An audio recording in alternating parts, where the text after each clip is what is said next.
Allez, parlons des quelques changements qui vous attendent en 2026, d'ici 3 jours. Donc, en Wallonie, il faudra s'adapter aux nouveaux tarifs bi-horaires et surtout aux nouvelles heures creuses et aux nouvelles heures pleines. Si vous voulez faire des économies, mieux vaut être au courant. Voici donc les explications de Nicolas Lejuste et de Daniel Welter. À l'occasion des fêtes, Liliane ne lésine pas sur les décorations ni sur les guirlandes électriques. Là, il va falloir l'arrêter parce qu'il y a le bi-horaire, il n'est pas à 22 heures.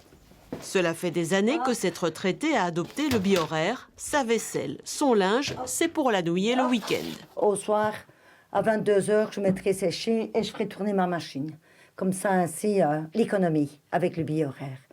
J'espère que ça va continuer, le bi-horaire. Cela va continuer, mais à partir de ce 1er janvier en Wallonie, le bi-horaire change d'horaire. Désormais, du lundi au dimanche, les heures pleines, c'est de 7 à 11 heures et de 17 à 22 heures. Tout le reste, c'est heures creuses. Michel, le voisin, lui aussi retraité, est déjà au courant. Maintenant, donc, il y aura un changement avec les heures en pleine journée, quoi. Donc, qui est un avantage pour les personnes à domicile, mais pour les personnes qui travaillent, il faudra jongler avec. Car avec le nouveau bi-horaire, tous les temps de midi et après-midi passent en heures creuses. Ce sont les bonnes heures, hein. On est après 11 heures. On est dans les bonnes heures, Ouais, voilà. on va faire tourner.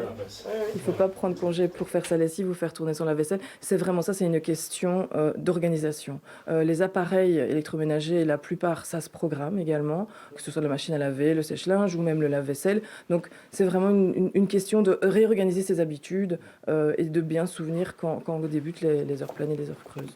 Pour mieux répartir la consommation électrique sur la journée, un autre tarif est proposé aux propriétaires de voitures électriques, avec 5 plages horaires, des heures éco, médium et des heures pic entre 17 et 22 heures.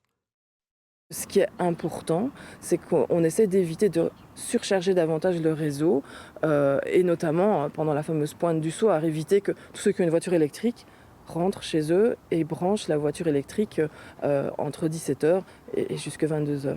Avec le nouveau bi-horaire, faire tourner son lave-vaisselle et son lave-linge uniquement aux heures creuses permettrait d'économiser entre 50 et 60 euros par an.